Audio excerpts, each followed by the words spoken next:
43 years, I lived as a Christian, but deep inside, I always felt a quiet emptiness, like something was missing. I grew up going to church, learning about Adam and Eve, original sin, and how Jesus gave his life for our sins. But as I grew older, I was told that Jesus wasn't just the Son of God. He was also God himself, and at the same time, the Holy Spirit. That's when my confusion began.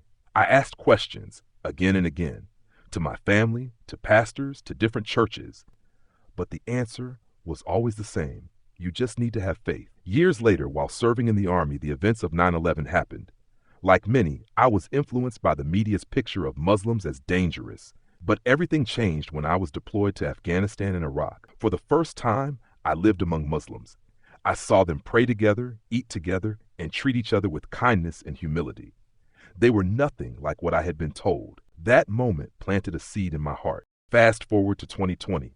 The world was in lockdown. Churches were closed. Spiritually, I felt empty. One day, I stumbled across a YouTube video about Islam. It explained how every child is born pure, how God sent prophets to guide humanity, and how the Quran is the final revelation. For the first time in my life, everything made sense. It was simple, logical, and pure. Deep down, I realized this was what I had believed all along. Not long after, I reached out to a Muslim brother online. With his guidance, I took my shahada. There is no God but Allah, and Muhammad is his messenger. In that very moment, a heavy burden lifted from my heart. After 43 years of searching, I finally felt peace. I had found my way home,